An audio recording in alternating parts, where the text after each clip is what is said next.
Hi everybody, I hope I can compete with the sound system of Burger King where I'm recording this video.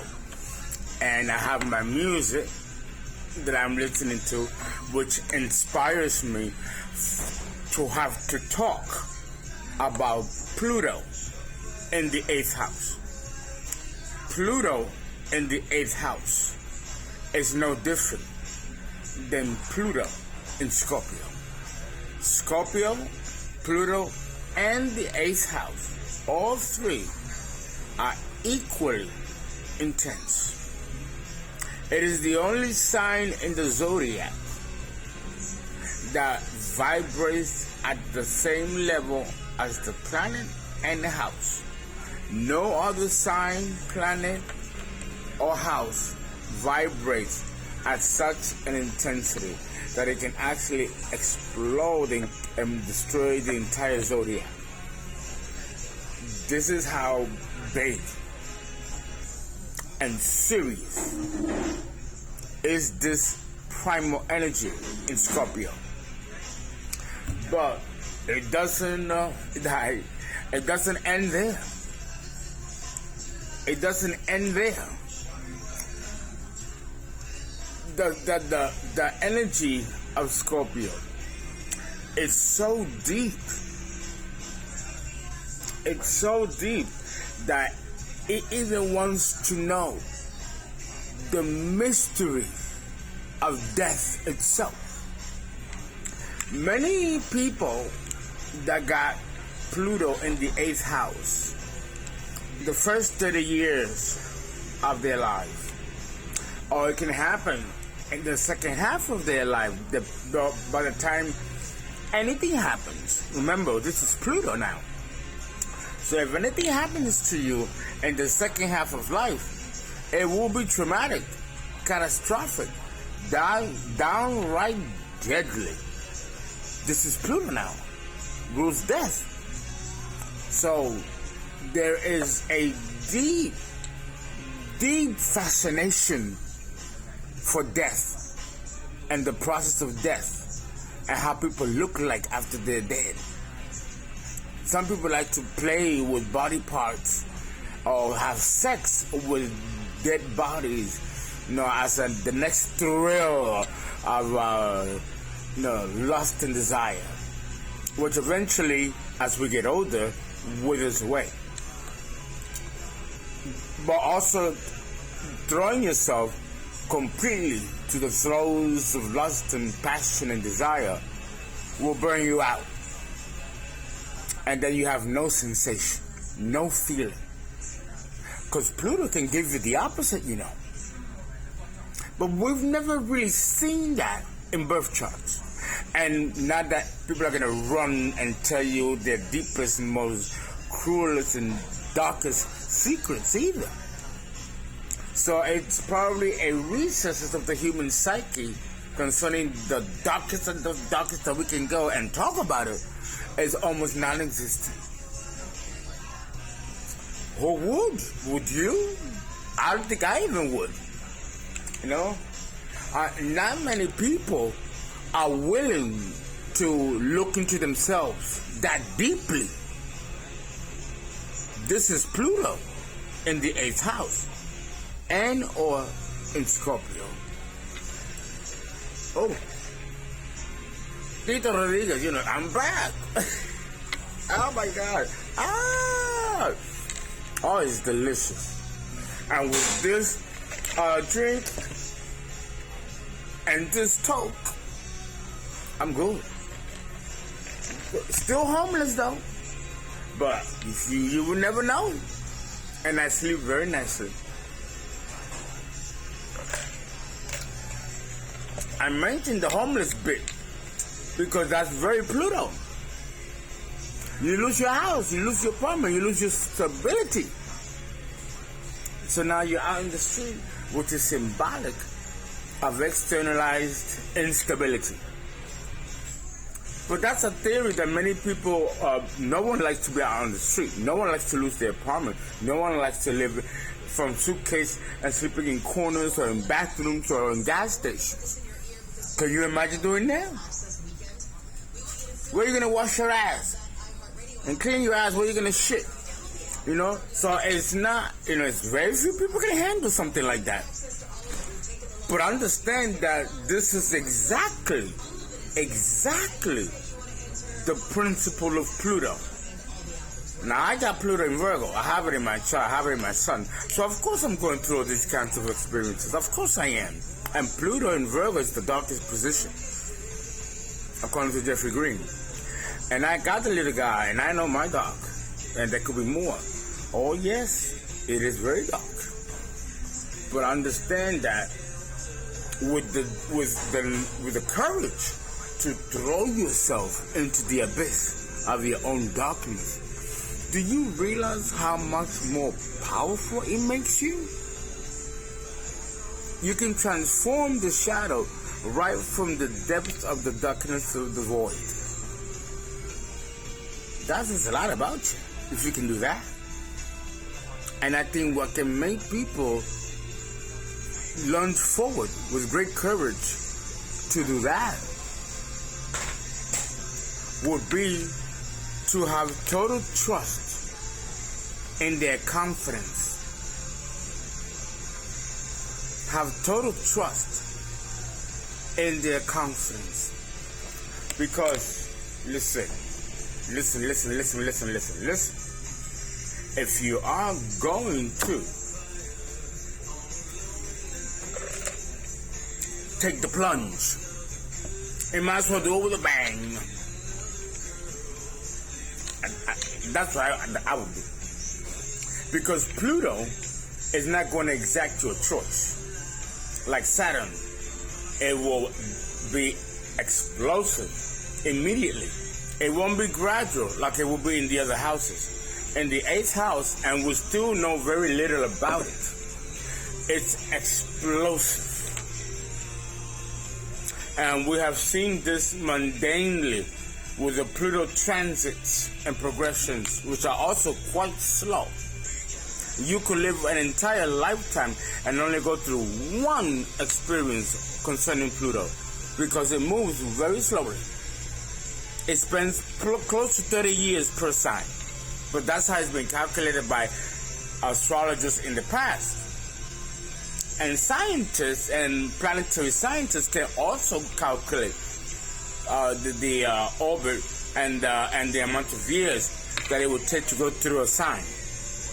But this is not something that interests planetary scientists.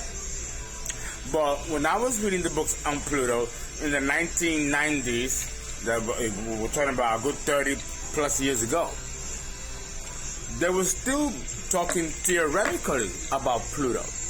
They wasn't actually sure, and scientists didn't actually know. They didn't actually know if it was going to be 30 years per sign, making nice 248 years, here and there. But it's not true. It's not true. Actually, Pluto has a very irregular orbit.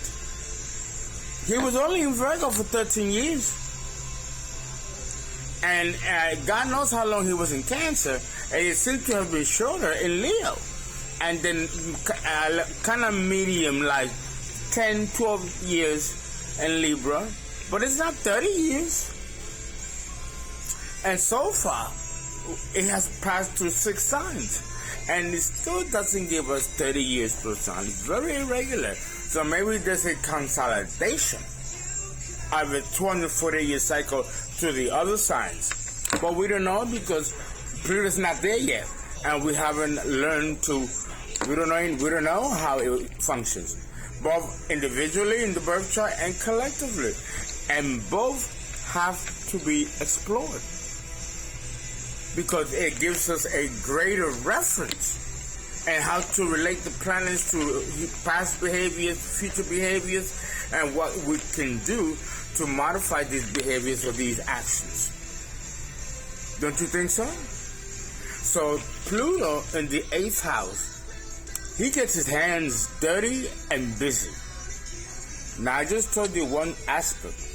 You know that the 8th house has many references. many references. Like the third house in Gemini, it covers a lot. Well, this house, the 8th house of Scorpio, is another one. And the 12th house. And the 4th house. These houses, they cover a lot. There you go. I'm going to take a drink after that one.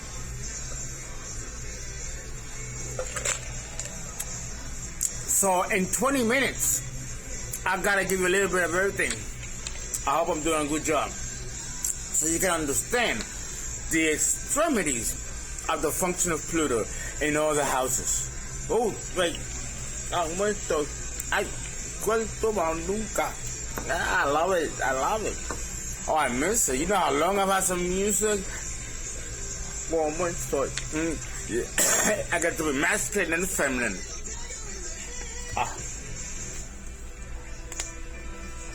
And for some reason, it makes me a hell of a reader. Oh my God, yes.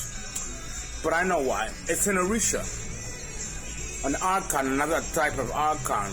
And she, which is why I may appear feminine when I sing and move around, she is the one that gives me the occult secrets of the universe.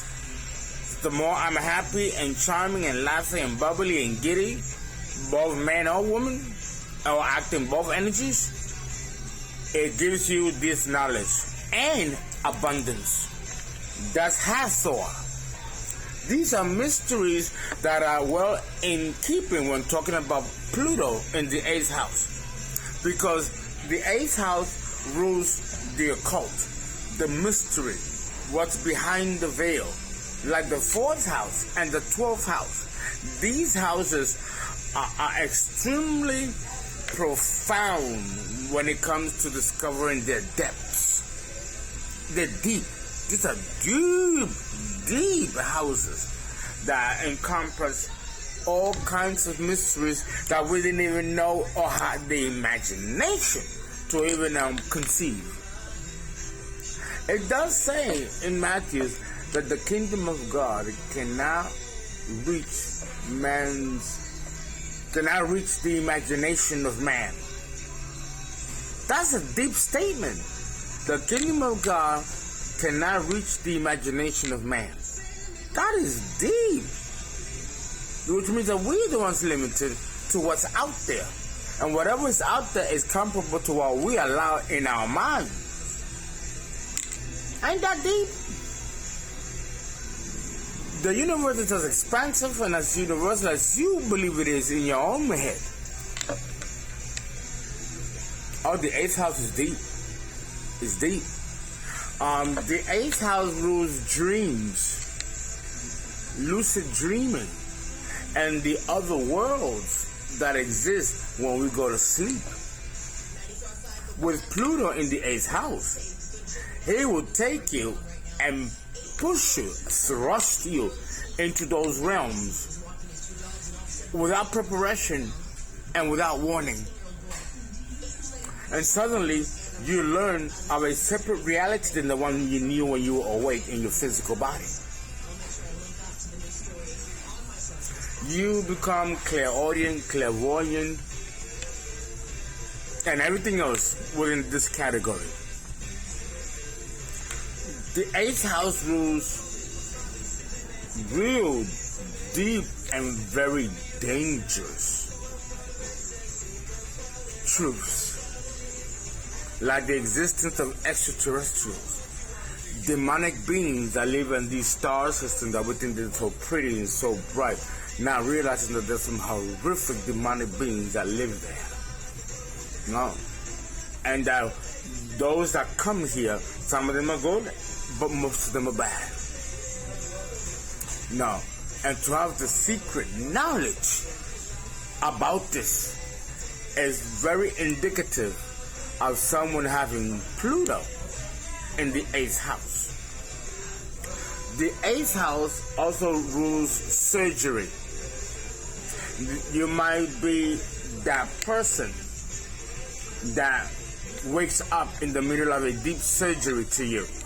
And you got to feel what they're doing and you get to see it. Many of you might have a proficiency in surgery. You might be a surgeon or come from a bloodline of family who are psychiatrists, psychologists.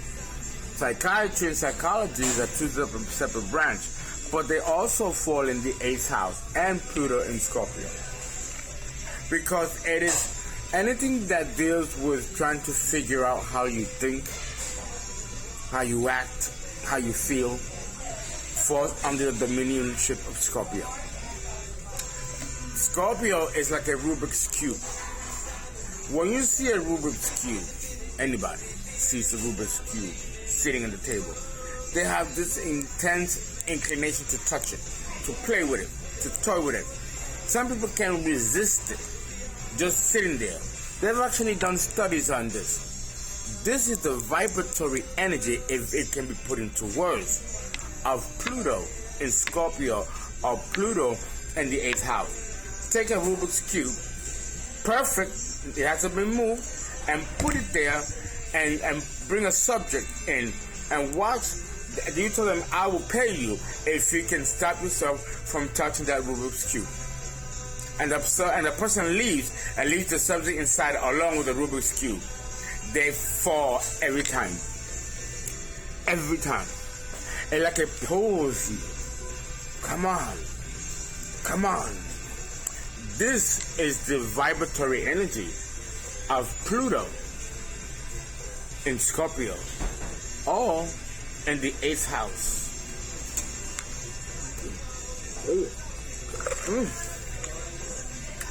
Guaguanco. Hey, Papa Vida.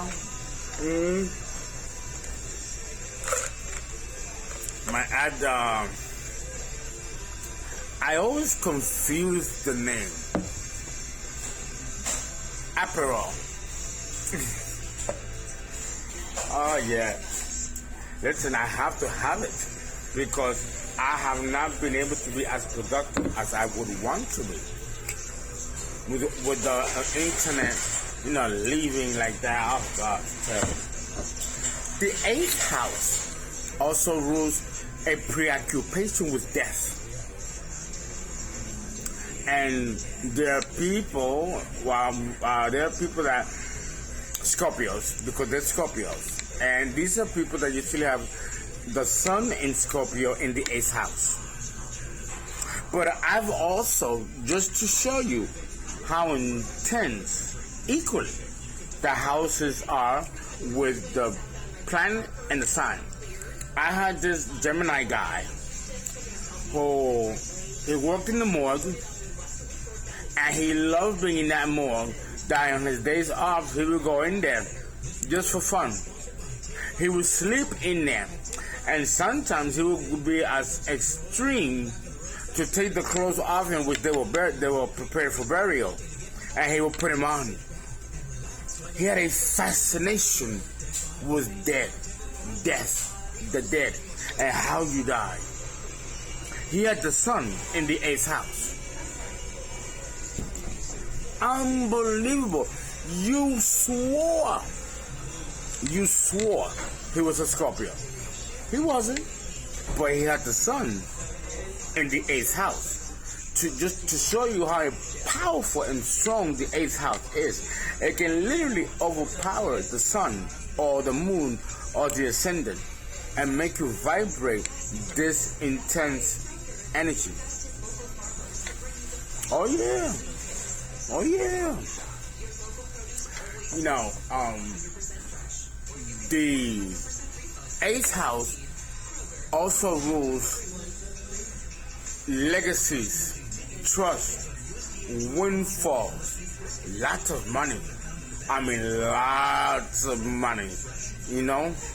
Money is one of the biggest mysteries on the cosmos. So is sex, and then death. And they all three belong to Scorpio and Pluto and the 8th house. So these are thematics that will play important roles in your life. If you have the sun and the moon in the 8th house or the North Node there, it is very intense. and beautiful at the same time.